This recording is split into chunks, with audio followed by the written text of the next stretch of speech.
Ibu boleh ketawa, itu 2008. Sekarang 2017, hari ini 5 pesawat saya asli. Tinggal telepon doang udah.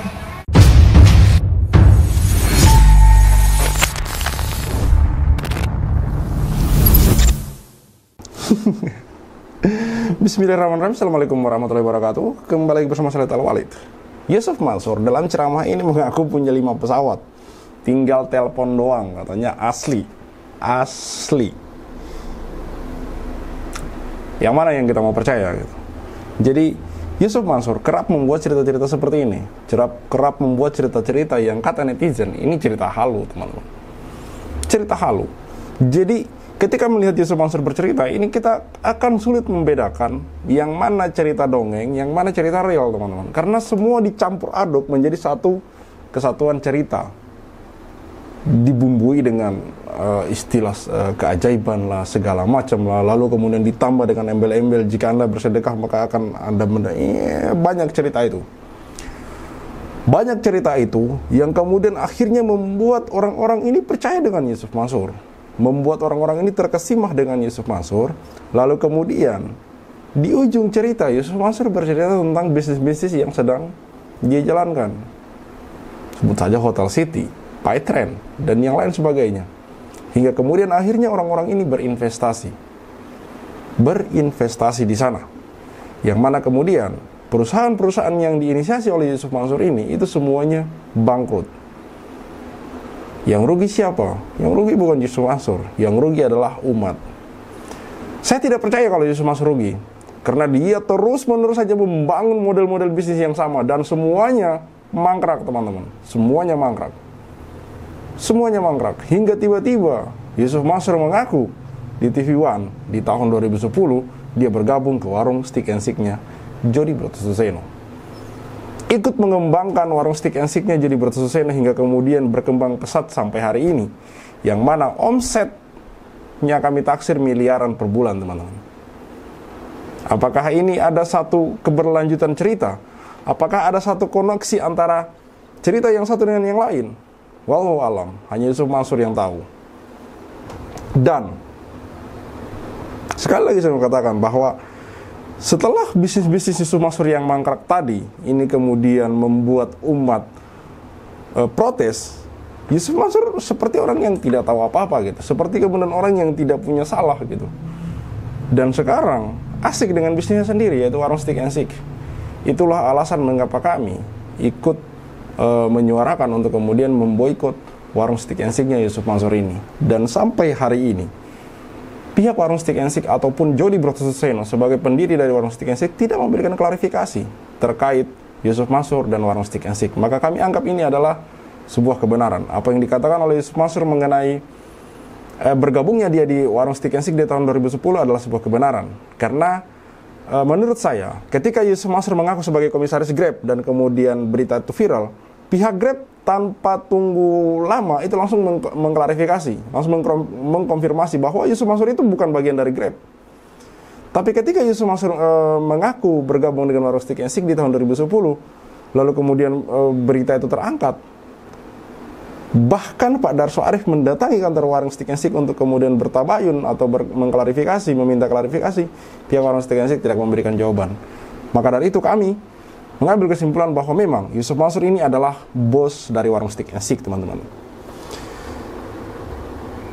Mari kita simak video yang saya tampilkan sedikit tadi di cuplikan, teman-teman. Main mau beli helikopter. Saya ikut ini simulasi Airbus, Pak, di Kuala Lumpur.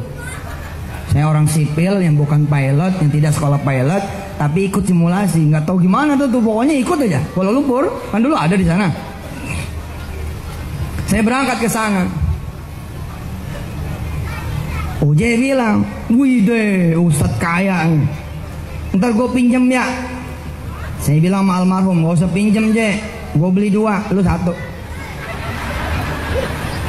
2008 saya pulang ke tanah air, saya kasih pesawatnya. Ini start pesawat helinya, ini remote-nya.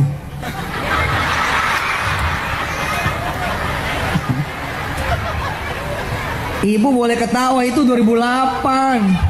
Sekarang 2017, hari ini 5 pesawat saya asli.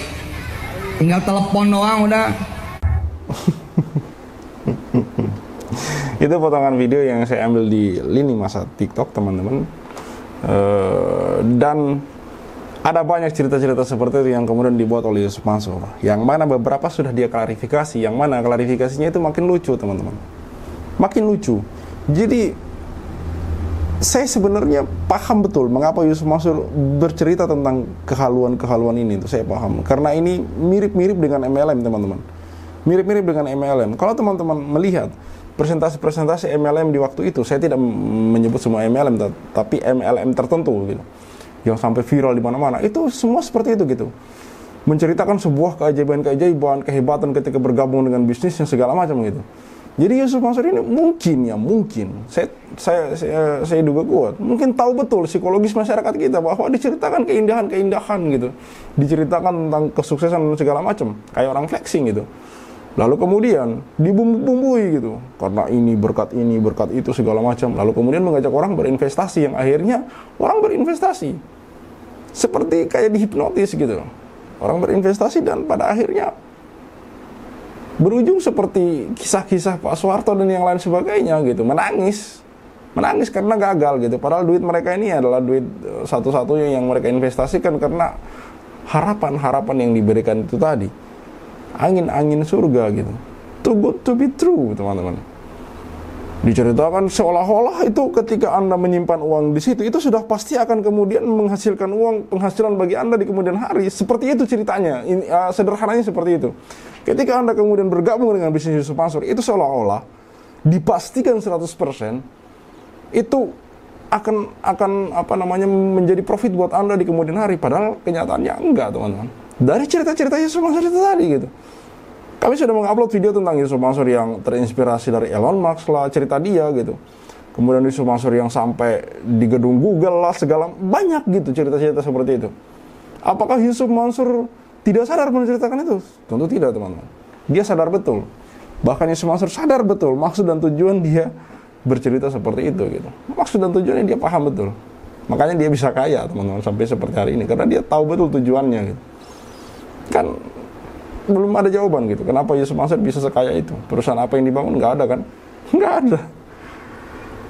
Baik, kita bacakan komentar dari para netizen, teman-teman. Dari Baderun 19, cari sedekahan. Pendongeng handal, benar. Lu kalau mau mobil tinggal merem terus minta, bang, ada mobil. Kan Yusuf Mansur kayak gitu, deng, bang, nggak apalah. Kan pulang begitu, deng. Dia kena pengaruh Mugen Tsukuyomi. Naruto enggak tuh. Kang Ibul dari David Wai. Gelar Ustadz yang ku kenal bukan begini ya. Sama bro. Makanya kan saya bilang di konten kemarin bahwa Yusuf Mansur ini tidak layak disebut Ustadz. Ngapain masih ikut pengajian Sucup? Ya kalau berdasarkan komentar kemarin, panitia yang mengundang Yusuf Mansur ini mungkin bagi hasil gitu. Masih ada yang mau dengar. Siapa sih yang ngundang dia? Ya nggak tahu, bang. Cocok di collab sama Panji Gumilang. Aduh. Pasti di kabin Airbus ada Python-nya ya. Stand up komedian baru, namanya siapa ini? Yusuf Mansur. Allah dipakai bercanda, cup. Iya bener. Ini udah beberapa kali ya, sampai ada dulu yang viral Yusuf Mansur menyebut astagfirullah, menyebut Allah itu ngaco gitu. Ngeri. Airbus, air sisa cuci bis. Ini acara ceramah atau stand up ya? Kalau saya lebih condong stand up ya. Udah pada tahu ujung-ujungnya, yes, do it. 5 pesawat, ternyata pesawat telepon. Memang banyak halu nih orang. Stand up komedi nih orang. kayaknya Ustadz ini mau ikutan stand up. Iya, karena banyak ngelawaknya teman-teman, banyak ngehalunya daripada menceritakan tentang amalan-amalan gitu, tentang akhirat gitu. Lebih banyak berbicara tentang bisnis, tapi dia menggunakan baju agama teman-teman. Jadi dia mudah mengumpulkan massa gitu. Kalau saya mau ambil contoh, coba Yusuf Mansur ini tidak terkenal sebagai ustadz. Apakah ada yang mau mendengar dia berbicara tentang bisnis? Nggak ada teman-teman, nggak ada. Kalau Yusuf Mansur ini muncul bukan sebagai ustadz di awal kemunculannya, nggak akan ada yang mau dengar dia sebagai apa namanya, nggak akan ada. Walaupun ada, tapi mungkin tidak akan banyak sekarang orang-orang yang berinvestasi ke dia gitu, ke perusahaan-perusahaan yang dia bangun gitu. Nggak akan ada, nggak akan sebanyak hari ini gitu. Tapi karena Yusuf Mansur ini setelah dia di penjara, kemudian dia muncul dari yang namanya Jam Anur Khatib Mansur, dia ganti menjadi Yusuf Mansur. Lalu kemudian dia memperkenalkan dirinya sebagai ustadz.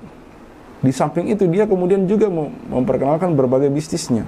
Orang tentu kemudian berpikir bahwa ustadz nih, insya Allah amanah nih, insya Allah bisnis yang kita bangun akan sukses nih.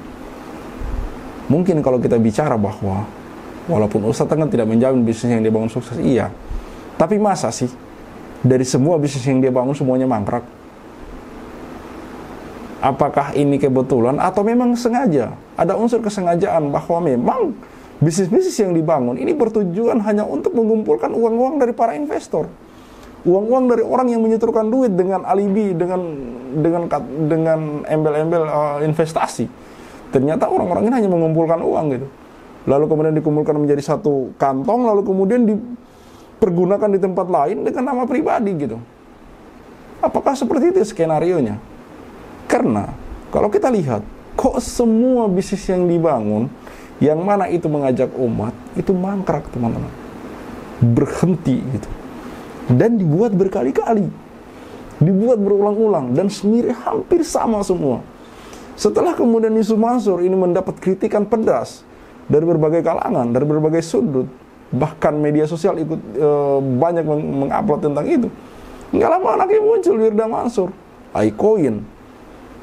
Belum lagi skincare-nya yang katanya bermasalah. Lalu kemudian yang terakhir itu milenial anti bokeh. Semuanya bermasalah teman-teman. Dan skemanya sama skemanya. Orang-orang dikumpulkan, lalu kemudian mengumpulkan duit, lalu kemudian menghilang. Ketika kemudian dikritik, ya jawaban seperti itu. Seolah-olah ya yang paling terzolimi, seolah-olah orang yang paling sabar gitu. Luar biasa teman-teman. Jadi sekali lagi saya katakan, jangan berhenti untuk kemudian terus menyuarakan kebenaran. Jangan berhenti untuk kemudian terus menyuarakan bahwa Yusuf Mansur ini harus kita lihat teman-teman, sampai di mana. Makanya pernah saya katakan bahwa kita adu nafas gitu. Siapa yang nafasnya panjang dalam perjuangan ini? Apakah perjuangan para korban ataukah daya tahan dari seorang Yusuf Mansur? Khalid Al-Walid, kita tetap suarakan untuk kemudian memboikot bisnis-bisnis Yusuf Mansur. Bisnis Yusuf Mansur itu salah satunya adalah warung Stick and Shake, bebek goreng Haji Slamet, dan juga X-Gym. Khalid Al-Walid, see you on the next videos. Maka 2010 ketika saya masuk pertama kali ke warung Stick and Shake, like video jangan di skip, share sampai kena strap, like biar kasusnya di up, komen sampai dia kena strap. Yusuf Mansur punya cerita, katanya punya jaku di mana-mana, nyatanya cuma numpang nama, emang dasar gak punya muka. Boykot Yusuf Mansur, bikin bisnis batu bara aku bangkrut, bikin aplikasi paytren kau macet, bikin program umroh merdeka kau mampet, bikin program tabung tanah kau rungkak, bikin program mulia video kau gatot, bikin bisnis hotel city ya bacot, bisnis mandek duitnya dicokot. Boykot Yusuf Mansur. Kalau cari tangga dipikir dulu, ngaku komisaris ternyatanya halu. Kalau udah dongeng kayak orang nyabu, ngaku punya pesawat nyatanya malu. Boykot Yusuf Mansur. Maju caleg tapi nggak kepilih. Haha, orang udah pada tahu belangnya, ngakunya gabung di warung steak. Ya udah kita boykot sekalian biar steak. Boykot warung steak.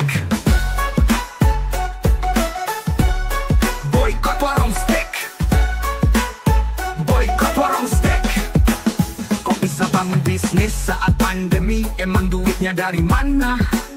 Kalau bukan dari bisnis fiksi, ngajak umat kumpul dana cuma buat merana. Boykot warung and steak, Johnny kok cuma diam kayak bot.